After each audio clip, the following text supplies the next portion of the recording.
श्री शिव महापुराण की जय। बोलिए गौरी पुत्र गणेश भगवान की जय। पीछे के अध्याय में आप सभी भगवत प्रेमियों ने श्रवण किया भगवान गणेश जी को हाथी का मुख लगाकर भगवान शिव जी की कृपा से उन्हें पुनः जीवन दान मिला। अब श्रवण करेंगे। साथ ही साथ भगवान गणेश जी का सिर कटने के कारण माता पार्वती के कहने पर भगवान गणेश जी को अग्र पूजक देवता भी स्वीकार किया गया। तब नारद जी बोले, हे तात, यह हमने परम दिव्य गणेश जी के जन्म चरित्र सुना, जो बड़ा ही श्रेष्ठ और वीरता पराक्रम से भरा हुआ है। हे सुरेश्वर, इसके बाद क्या हुआ? भगवान शिव और माता पार्वती के इस पराक्रम पूर्ण यश की वह कथा, सब कथा मुझे सुनाइए, जो कि परमानंददायक है। ब्रह्मा जी बोले, हे मुनीश्वर, यह आपने हमसे बड़ा अच्छा प्रश्न किया है। हे ऋषि सत्तम, कान देकर सुनो, मैं कहता हूँ। अब गणेश जी माता पिता के लालन करने से दिनों दिन बढ़ने और बड़ी प्रीति से सर्वदा खेल कूद भी करने लगे। कुमार भी साथ ही थे। दोनों पुत्र भक्ति पूर्वक माता पिता की सेवा करते और परस्पर प्रेम वृद्धि को प्राप्त होते। एक समय जब शिव पार्वती परस्पर अर्थात प्रेम पूर्वक साथ प्रेम पूर्वक एकांत में बैठे हुए तो यह विचार कर ही रहे थे कि अब दोनों पुत्रों का शुभ विवाह कर दिया जाए। तब माता पिता की इस इच्छा को जानकर दोनों कुमारों ने एक साथ ही विवाह करने की इच्छा प्रकट की। यह कहा कि एक साथ ही विवाह करने की इच्छा जब प्रकट की तो कहा कि पहले मैं विवाह करूंगा। ऐसा कहकर दोनों परस्पर विवाद करने लगे। तब जगदबंद भगवान शिव जी पार्वती लोकाचार की दृष्टि से परम आश्चर्यित हुए। उन्होंने सोचा कि किस प्रकार दोनों का विवाह किया जाए। यह विचार कर दोनों ने एक अद्भुत युक्ति निकाली। एक समय माता पार्वती ने उन्हें बुलाकर कहा, देखो, हमने तुम दोनों के सुख के लिए एक नियम किया है। तुम दोनों ही पुत्र हमारे लिए एक ही समान हो, ना कोई न्यून है और ना कोई अधिक है। इस कारण तुम्हारे लिए हमने यह प्रतिज्ञा की है कि जो पहले समस्त पृथ्वी की परिक्रमा करके हमारे पास आवेगा, उसका शुभ विवाह पहले किया जाएगा। तब माता पिता के यह वचन सुनकर महाबली कार्तिकेय जी अति शीघ्र पृथ्वी की प्रदक्षिणा करने के लिए अपने वाहन पर सवार होकर निकल पड़े। बुद्धिमान गणेश जी अब तक वहां स्थित रहे और बार बार बुद्धि से विचार करने लगी, क्या करूं, कहां जाऊं, मुझसे एक कोस भी नहीं चला जाता, फिर पृथ्वी की प्रदक्षिणा करना तो मेरे बश की नहीं है। यह विचार कर गणेश जी अपने घर में जा स्नान ध्यान कर माता पिता से बोले, आप दोनों सिंहासन पर बैठिए, मैं पूजा करूंगा। पार्वती शंकर गणेश जी की पूजा ग्रहण करने बैठे।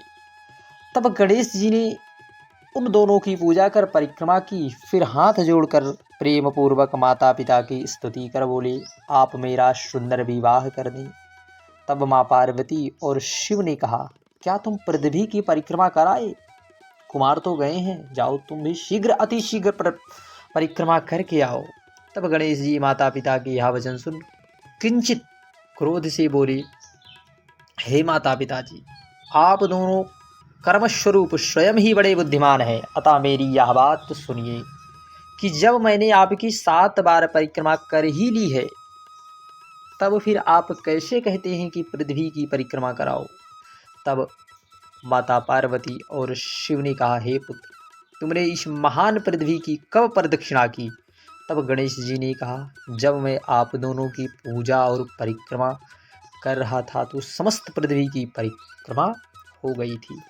यदि यह वेद शास्त्र सम्मत हो तो आप मानिए, अन्यथा मेरे विचार से तो अपने माता पिता की पूजा करके उनकी प्रदक्षिणा करता है, उसे पृथ्वी की प्रदक्षिणा का फल प्राप्त हो जाता है। वेद शास्त्र जो कहते हैं वही आपको भी करना चाहिए, अन्यथा हे माता पिता, शास्त्र असत्य हो जाएंगे।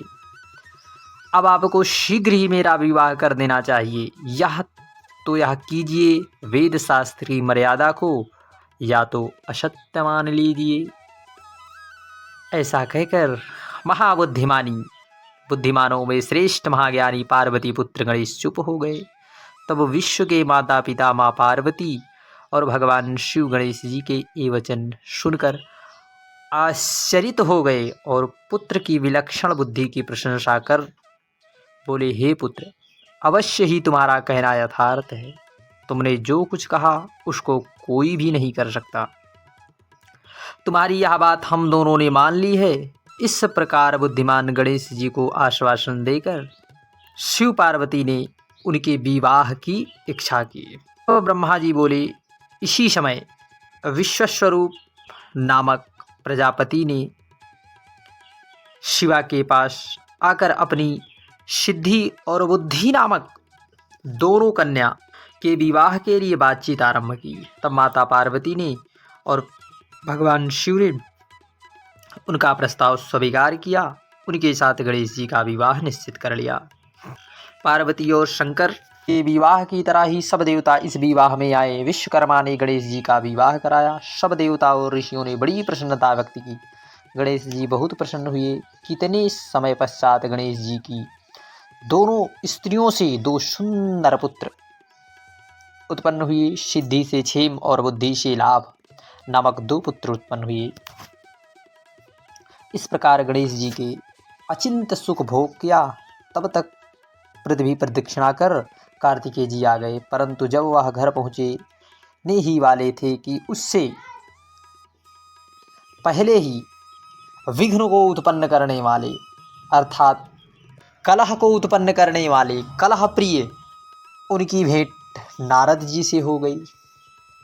तब नारद जी ने कहा, अब घर जाकर क्या करोगे? तुम्हारे माता पिता ने जैसा किया वैसा कोई श्लोक में त्रिलोक में नहीं कर सकता। देखिए, कलह उत्पन्न करने में माहिर देवर्षि नारद ने किस प्रकार से कार्तिकेय जी को भड़का दिया।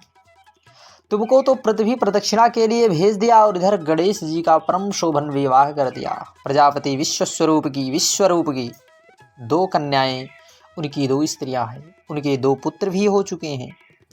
इस प्रकार उन्होंने तुमको छला है। मेरी समझ से तुम्हारे माता पिता ने तुम्हारे साथ या अच्छा कदापि नहीं किया है। सत्य ही है, यदि माता पिता विष दे दे या पिता बेच दे, अर्थात यदि राजा सर्वस्व हरण कर ले तो फिर किससे कहा जा सकता है। बुद्धिमान को उचित है कि वे ऐसे को मुख भी ना दिखावे। हे नारद, तुमसे ऐसी बात सुनते ही कुमार के क्रोध की सीमा ही ना रही। इसी प्रकार घर तक तो पहुँचे, किंतु माता पिता को प्रणाम कर तक्षण उनके मना करने पर भी क्रौच पर्वत पर तप करने चल पड़े। शिव पार्वती ने बहुत पूछा तो वह कह दिया, आप दोनों ने मेरे साथ कपट का व्यवहार किया है। भला कौन माता पिता है जो कपट का व्यवहार अपने पुत्र से करता है, और वह तो भगवान जगत के पिता है। तब कुमार के विरह में पार्वती जी को बड़ा दुख हुआ। वे दीनतापूर्वक शंकर जी से कह सुनकर उन्हें साथ ले क्रौच पर्वत पर गई। तब पार्वती और शंकर जी को वहां आते देखकर कुमार विरक्त हो वहां से अन्यत्र चले गए। शंकर पार्वती ने वहां जाकर कुमार से भेंट की।